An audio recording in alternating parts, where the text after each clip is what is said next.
Hi everyone, Storm Anderson here today, and today we're going to dive into a fun use case slash architecture that we're using here internally for Kumo, and that is our integration with Ruddr.io.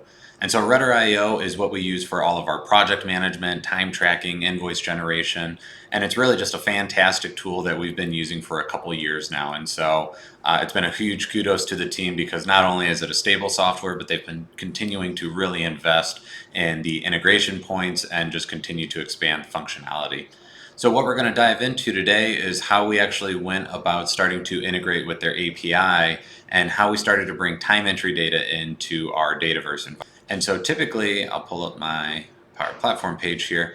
Typically what you would do starting off with this use case is, okay, I'm going to build a Power Automate workflow. It's going to start calling the API endpoint.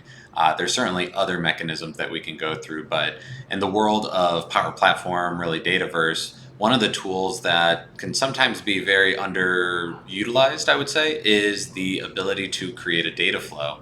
But where the catch is typically it can be a little bit harder to create a data flow that connects to an API.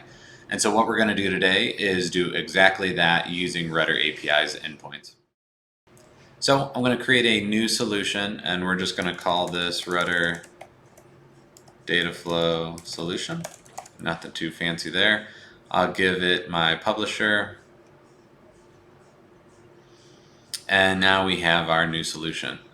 So what we're going to do in here is just go right into creating new, and it's going to be a data flow. This will pull up the new screen, and it's just taking you over to the data flow sections. And what it's going to do here is now give us a chance to create a brand new data flow. So I'm just going to call this Ruddr API data flow and create. And so we have some options, but I'm going to want to just start off with a blank query. A lot of times it just makes it a lot easier instead of trying to go through the wizards. And so if you click blank query, we should get this simple screen here, let source equal blank, in source blank. And so this is where we can start to write the M code, if you will, that's behind Power Query to start to call the web document, get that information, parse it into JSON, and then rock and roll from there. So I'm going to copy over a piece of code here, and that I'm just going to paste. And it's pretty much the same thing. All we did was add this web.contents, and then we put in the API endpoint. And so for access, we have the URL ruddr.readme.io. And this is where, again, I'll keep giving them kudos. They've done a fantastic job with continuing to expand this, support this, build this out. And so the one we're looking for is time entries. You can see we have a full CRUD model here, and we're just going to go to list time entries. And so you can see that the URL endpoint for that is Ruddr.io API workspace time entries, and that's where I just grabbed that and brought that right over here. So we're going to take this through 3 incremental steps just so you guys can see how this expands. So if I go ahead and hit next, we're going to run into credentials are required, configure, and most of the time you guys can just ignore this. It'll ask you to create a new one. This one I'm editing, but you should have a screen just about like this. And you can leave everything and just hit connect. And so now that the connection is made, now we'll see if the data will come up, and it won't because we are not actually authenticated, though we've made a connection. And so what we need to actually connect to the Ruddr API endpoint is if you come up to authentication, you need a bearer token. So we need a header called authorization, and then we need the formatted bearer space and then our code. So what we can do is we can come over to Ruddr. This is my Ruddr instance. I can come down here to API keys, and I'm just going to create a new key, Storm demo key. I'll copy this, and I'm going to delete this after the video anyways, so I'm not going to try and blur it out.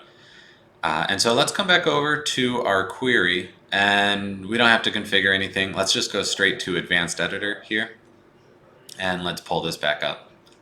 So now what we need to do is essentially incorporate the header references inside of this web.contents function. So I'm going to copy over more code here, and this is just going to represent the header.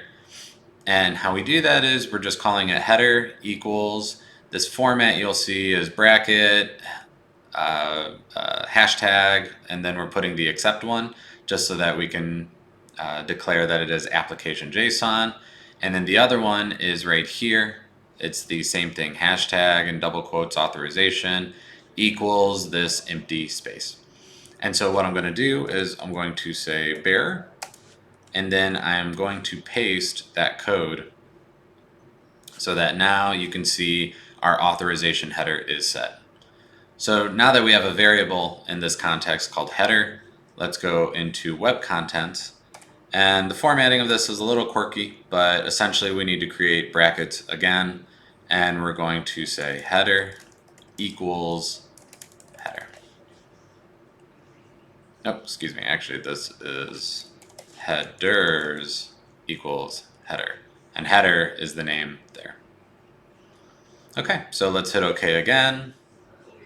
And now we can see that the connection, we didn't have to set that up because it's already there. And we are now actually getting the JSON document here from Ruddr. So this is great because we are now actually getting the response back, which means we're authenticated.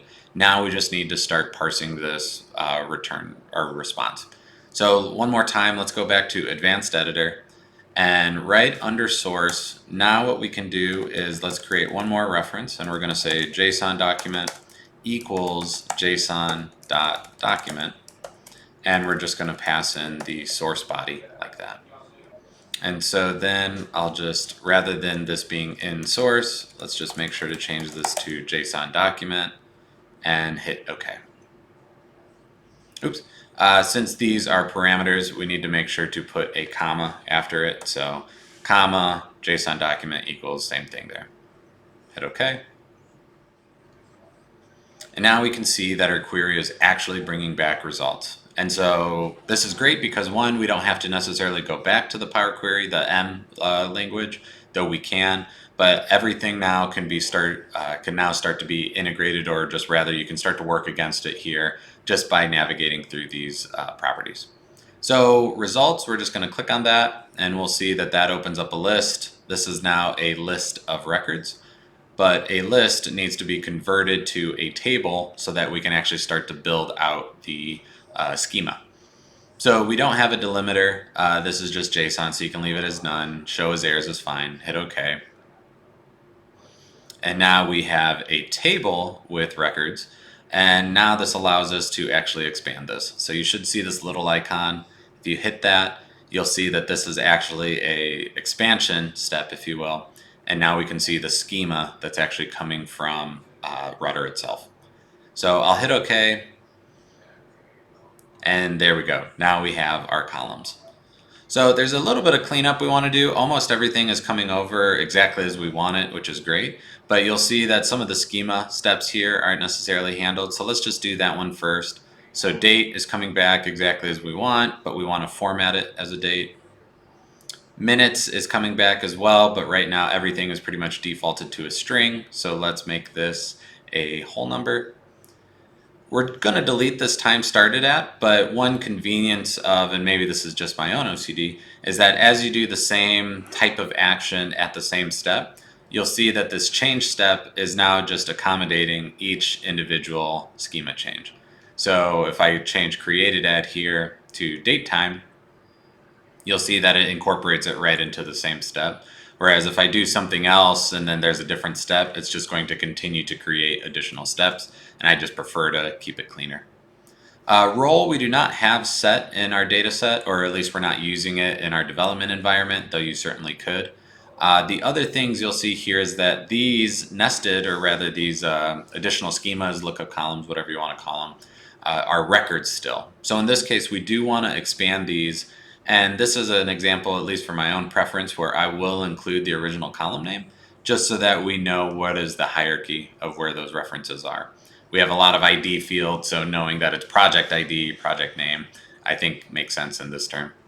Project client was nested, so again, I'll just unnest that or expand it as the term. And then I'll just do that for member and task here as well. Oops, click the expansion, original, and expand, original. And then, like I said, we're really not using that timer started at, so you can go ahead and delete that or remove. And you can see, again, depending how familiar you are, you can see that all of these navigation steps will take you back through everything that we just did. And so again, this is just a fantastic piece of why I like using Power Query Dataflows instead of trying to do everything through Power Automate, because a lot of this functions can just be handled rather than trying to do workflow logic to handle all of these nuances. But okay, with my table schema set, I cleaned it up. Let's go ahead. Oh, one more thing. Let's just change the name of this to be our time entry, or rather time entries. If you double click, that'll allow you to rename it as well. Let's hit next. And now as a part of Dataflows, this is where we have the option to say, okay, are we going to load this to an existing table? If maybe we already created one, we just want to start populating in. Maybe for a lot of you, that is probably where you want to look at. So you can change this over and start to do the mappings as you need to. But for just getting started for this video, I'm just going to load to a new table, and I'm just going to call this demo time entries and demo time entries. The auto-generated, we don't want the auto-generated, rather we would like to use the ID field since that is already unique. And really alternate key, I don't think there's any necessary alternate key here. You'll see that because we changed the schema in Power Query as well, that was able to get extrapolated and applied here for this new table. So created at will get date time, date will be a date only. Some of these other things for invoiced is billable. I didn't change those to Booleans, so you could just quickly go back and change those as well. True false is how they're referred here, but Boolean, same thing. Okay, and then if I click back over, this will reload, but now you'll see that invoiced is billable, two options, because of course there's a third way to refer to them. You'll see that that's now referenced correctly.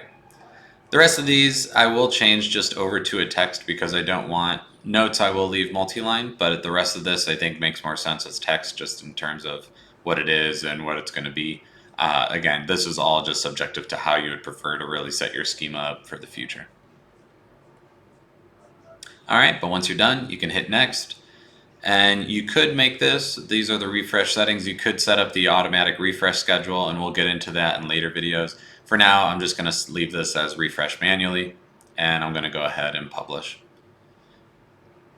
And so you should see your Ruddr, or rather your Dataflow, pop up here in just a second. And now let's just wait for this to publish. All right, and with a little fast forward, we now can see that it was published as well as the last refresh being successful as well. So now we could go back in there and customize more, but let's just close off this initial use case.